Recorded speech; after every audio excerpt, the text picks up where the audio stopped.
সবাইকে অসংখ্য ধন্যবাদ জ্ঞাপন করে আজ আমাদের তথ্য ক্লাস শুরু করছি। আজ আমার তথ্য ক্লাসের আলোচনার বিষয় থাকবে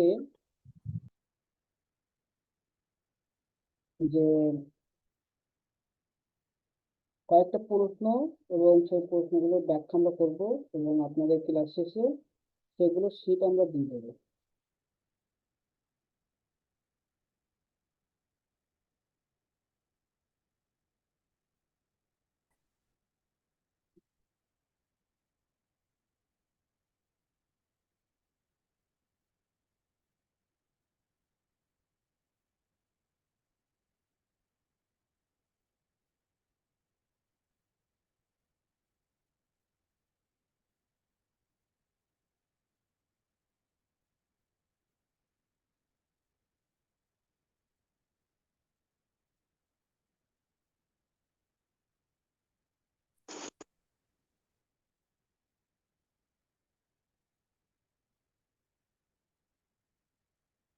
আমরা আলোচনা করবো ফবিজম শিল্প আন্দোলন নিয়ে, তারপর আলোচনা করবো ফিউচারিজম শিল্প আন্দোলন নিয়ে, তারপর আলোচনা করবো সুরিলিজম শিল্প আন্দোলন নিয়ে। তিনটা শিল্প আন্দোলন নিয়ে আমরা আলোচনা করব। আপনি একটু মনোযোগ সহকারে শুনবেন।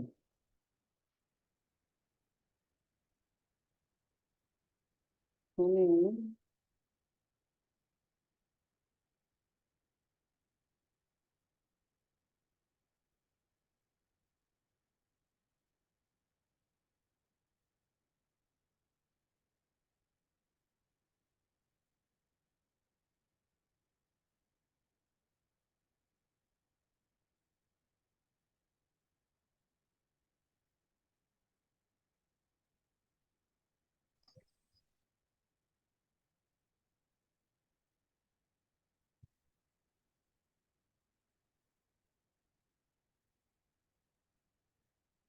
প্রথমে আমরা আলোচনা করছি সুরিয়ালিজম শিল্প আন্দোলন নিয়ে। প্রশ্ন কিন্তু আহ, এরকম আসতে পারে যে সুরিয়ালিজম শব্দের অর্থ কি, এর সময়ের উল্লেখযোগ্য শিল্পী ও তাদের শিল্পকর্ম নিয়ে আলোচনা করে, এরকম প্রশ্ন আসতে পারে। ঠিক আছে, এরকম যদি প্রশ্ন আসে আপনারা কিন্তু এখান থেকে উত্তর সহজে লিখতে পারবেন। এজন্য এগুলো কোনো টেনশন করার প্রয়োজন নাই, এটা নিয়ে কোনো টেনশন করার প্রয়োজন নাই।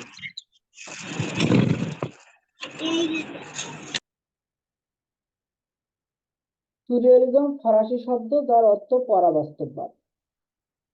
বিংশ শতাব্দীর সর্বাধিক প্রভাবশালী আন্দোলন যা সমসাময়িক ধারা থেকে স্বতন্ত্র। সুরিয়ালিজম মূলত সচেতন অবচেতন মনের স্বতঃস্ফূর্ত চিন্তা ও কল্পনা, যা বাস্তব যুক্তিকে অতিক্রম করা যায়। সুরিয়ালিজম শিল্পীরা চীনা বস্তু ও ঘটনাকে উপস্থাপন করতেন অযৌক্তিক অদ্ভুত ভঙ্গিতে, যা স্বপ্নের মতো একসাথে চেনা অথচ দুর্বোধ্য মনে হতো। সুরিয়ালিজমের স্বপ্ন, রূপকথা, প্রতীক এবং সচেতন অবচেতন মনের কল্পনার মিশ্রণে সৃষ্টি হয়েছিল। শুধুমাত্র সৌন্দর্যতত্ত্ব নয়, জীবন দর্শনের উপর ভিত্তি করেই গড়ে উঠেছিল সুরিয়ালিজম। তাই সুরিয়ালিজম সম্পর্কে মোটামুটি একটা ধারণা আমরা এখানে ভূমিকাতেই তুলে ধরার চেষ্টা করছি, এর অর্থ সহ। এবার এর সময় উল্লেখযোগ্য শিল্পী কে কে ছিলেন? সালভাদর দালি। আপনারা পাঁচজন শিল্পীর দুইটা করে বর্ণনা দেবেন যদি টিকা হিসাবে আসে। মনে করেন সুরিয়ালিজম টিকা হিসেবে আসবে, তখন কিন্তু তিনজন শিল্পের দুইটা করে শিল্পকর্ম দিবেন, তিনজন শিল্পী, অথবা আহ দুইজন শিল্পের দুইটা করে শিল্পকর্ম বানিয়ে দিলে হবে। মানে আপনারা তখন এরকম লিখবেন যে সুরিয়ালিজম শিল্প আন্দোলনের উল্লেখযোগ্য শিল্পীদের মধ্যে রয়েছে সালভাদর ডালি, তারপরে মনে করেন যে টান গাই, তারপরে আপনার জন মিরো, ম্যাক্স আর্নস্ট, এরকম অনেকগুলো, মানে এখানে যে পাঁচ নাম আছে, তিন চারটে নাম লিখে ইত্যাদি ইত্যাদি লিখবেন। লেখার পরে এর সময় উল্লেখযোগ্য শিল্পকর্মের মধ্যে রয়েছে, তখন এখান থেকে পাঁচটা শিল্পকর্মের নাম সহ বর্ণনা দিয়ে দেবেন। এটা সব থেকে সহজ হবে। ঠিক আছে, সুরিয়ালিজম শিল্প আন্দোলনের যদি টিকা হিসেবে আসে, যদি বর্ণনা আকারে আসে তাহলে এইভাবে লিখবেন, আর যদি টিকা হিসেবে আসে তাহলে আপনারা এই ভূমিকাটা লেখার পরে এর সময় উল্লেখযোগ্য শিল্পীদের মধ্যে ছিলেন অমুক তমুক সেই, তারপর তিনটা অথবা চারটা শিল্পকর্মের বর্ণনা দিলে টিকা কমপ্লিট হয়ে যাবে। বড় প্রশ্ন এভাবে লিখতে পারেন। 7-8টা শিল্পকর্মের বর্ণনা দিলেন এবং 5টা শিল্পের নাম উপরে আগে লিখে নিলেন। লিখে নিয়ে আপনার মনের মতো করে যে কোনো 5টা বা 6টা শিল্পকর্মের বর্ণনা দিয়ে দিলেন। বর্ণনা দেওয়ার সময় ওই শিল্পী কে ছিল ওখানে উল্লেখ করে দিলেন।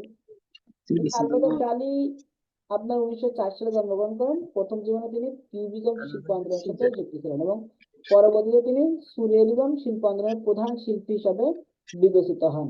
তার শিল্পকর্মে স্বপ্নময় জগতের মোহনীয় বিস্ময়কর ভাবটি ফুটে ওঠে বিভিন্ন ভাবে। তিনি 1989 সালে মৃত্যুবরণ করেন। তিনি 1989 সালে মৃত্যুবরণ করেন। তার শিল্পকর্মের মধ্যে উল্লেখযোগ্য হল দি পারসিস্টেন্স অফ মেমোরি, এটা তার উল্লেখযোগ্য শিল্পকর্ম। তারপর দি ক্রুসিফিকশন, টানগাই। এরপর শিল্পী হলো টানগাই। শিল্পী টানগাই 1900 খ্রিস্টাব্দে ফ্রান্সে জন্মগ্রহণ করেন। 1926 সালে তিনি প্রথম সুরিয়ালিজম ধারায় ছবি আঁকেন। তার ছবির বিষয়বস্তু মূলত স্থপত্য ও স্থলভাগের দৃশ্য। তার মৃত্যু 1955 সালে। তার শিল্পকর্মের মধ্যে রয়েছে স্লোলি টুয়ার্ডস দ্য নর্থ আর ইনডিফিনাইট ডিভিজিবিলিটি। এরপর জন মিরো, শিল্পী জন মিরো 1893 খ্রিস্টাব্দে স্পেনে জন্মগ্রহণ করেন। সালভাদর ডালির সাথে তাকে সুরিয়ালিজমের প্রধান শিল্পী হিসেবে গণ্য করা হয়। তার চিত্রকর্মে তিনি ফাঁকা জায়গা ব্যবহার করতেন এবং কল্পনার রং ব্যবহার করতেন। তার উল্লেখযোগ্য কিছু শিল্পকর্মের মধ্যে রয়েছে time is river without bank, the falling angel. এরপর ম্যাক্স আর্নস্ট, এই একই শিল্পী থাকবেন অন্যান্য ইজমেও আছে, অন্যান্য শিল্প আন্দোলনে আছে। আমি মানে এটা মিলাই আপনাকে দিয়েছি এই জন্য যে একটা শিল্পীর মানে একটা ইজমের শিল্পী যদি মুখস্থ করেন, অন্য ইজমে যদি সেই শিল্পী থাকে বা অন্য শিল্প আন্দোলনে যদি সেই শিল্পী থাকে, তাহলে একটা এক জায়গায় করলে সব জায়গায় হয়ে যাচ্ছে, কারণ আপনার লিখতে হবে একটা। সুতরাং তো আমার এই শিল্পী বারবার ঘ্রাণ করার দরকার নাই। এই একটা শিল্পী যদি অন্য ইজমে থাকে, আমি ওইটাকে ওখানে দিচ্ছি, ওখানে অন্য কোনো শিল্পী আসতে হয়নি। আপনাদের জন্য সুবিধা হবে, একবার মুখস্থ করলে পরে আর মুখস্থ করা লাগছে না। ম্যাক্স এর আগে পড়াইছি ওম্যান, ওলম্যান এন্ড ফলোয়ার, সিসান এন্ড আকবর। এরপর ড্যানে ম্যাকগ্রিডের ডেলাইট সেভিং টাইম আর দি ফলস মিরর।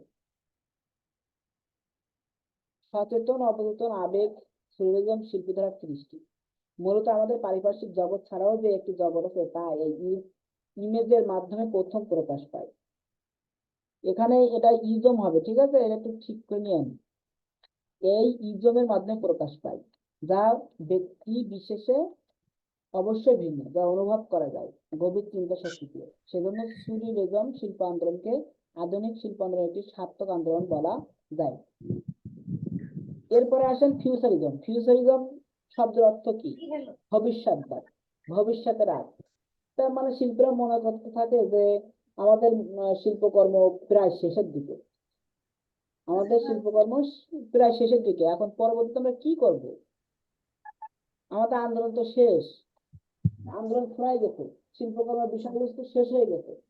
তখন তারা এই ভবিষ্যতে ভাবনা ভেবে আবার নতুন করে শিল্পকর্ম তৈরি করে, যে একটা শিল্পকর্ম, এই শিল্পকর্মটা এখন এরকম, ভবিষ্যতে কেমন হতে পারে। এটা বোঝানোর জন্য তারা বিভিন্ন রকমের প্রতীক চিহ্ন ব্যবহার করেছে। ফিউচারিজমের মূল মন্ত্র হলো অতীতের সব শিল্পকলা ফুরিয়ে গেছে, এখন জন্ম নেবে এক ভবিষ্যতের আগ। কিউবিজমের সান্নিধ্য বা অনুপ্রেরণায় ফিউচারিজম গড়ে ওঠে। এই চিত্রকলার মূল বৈশিষ্ট্য গতি। গতিকে বোঝানোর জন্য কি ব্যবহার করা হয়েছে? মোশন ব্যবহার করা হয়েছে। স্যার আগে সবাই একটু আনমিউট করে দেন তো স্যার, মিউট করে দেন সবাই একটু। তো বারবারই আনমিউট করে দিচ্ছি, কিন্তু সবাই আবার আনমিউট করছে, এটা বুঝতে।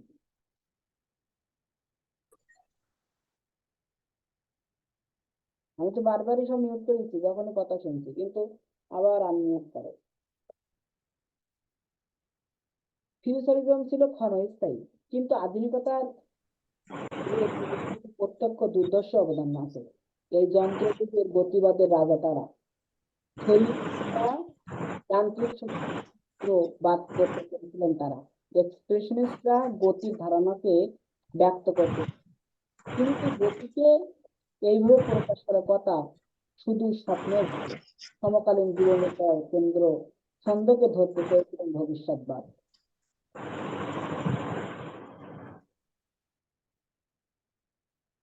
এই আন্দোলন 19 শতকের নন্দনতাত্ত্বিক ঐতিহ্যকে ভেঙে গুড়িয়ে দিয়েছিল।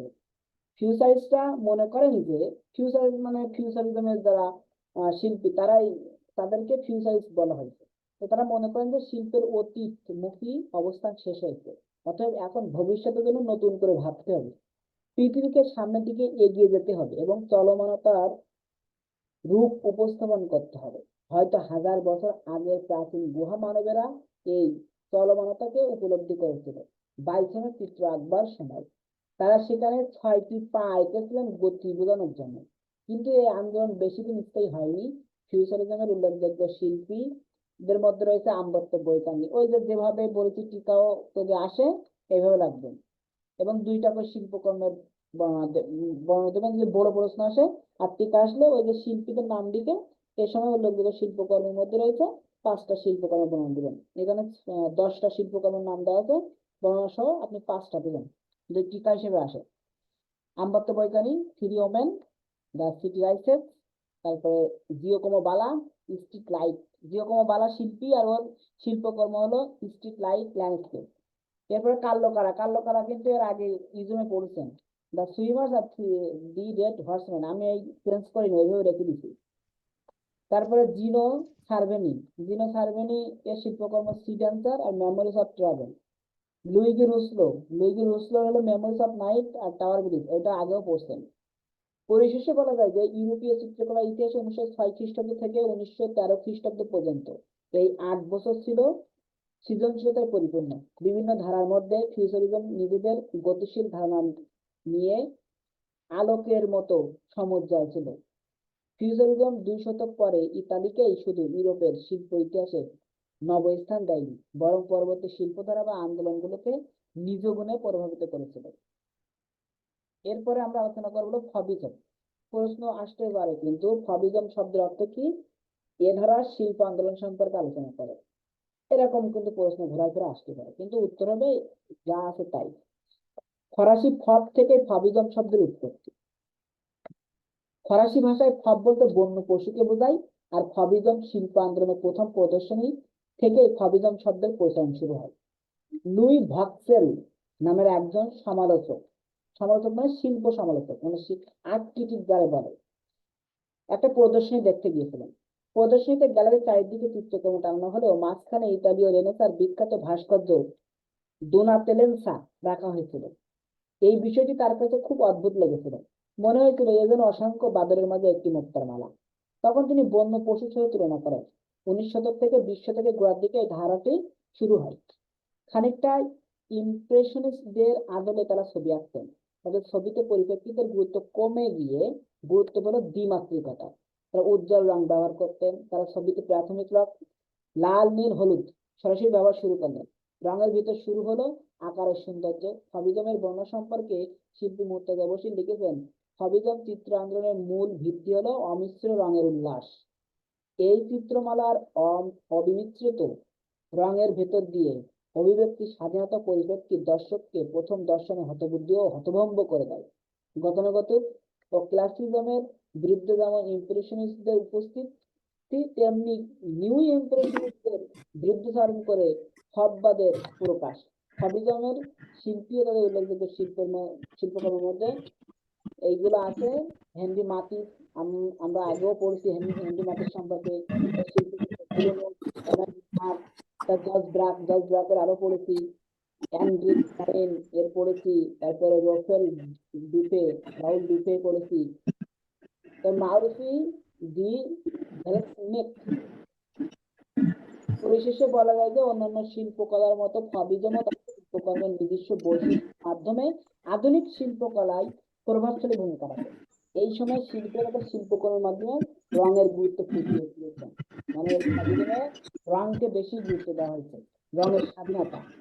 তারা পরিপ্রেক্ষিতে আবার কমায় দেয়, তারা কি করে আপনার দ্বিমাত্রিকতা সুন্দর করে সৃষ্টি করে। আপনাদের সবার জন্য একটাই নির্দেশনা যে ক্লাসে প্রবেশ করবেন, প্রবেশ করার সাথে সাথে সাউন্ড বন্ধ করে রাখবেন। ক্লাসে প্রবেশ করার সাথে সাথে কি করে রাখবেন, সাউন্ডটা বন্ধ করে রাখবেন, তাহলে আপনাদের জন্য সুবিধা হবে। ঠিক আছে, দেখবেন যে আপনার মাইক্রোফোন অন আছে কিনা। যদি অন থাকে আপনি বন্ধ করে দিবেন। সবাইকে অসংখ্য ধন্যবাদ আজকের ক্লাসে আমাদের সাথে যুক্ত থাকার জন্য।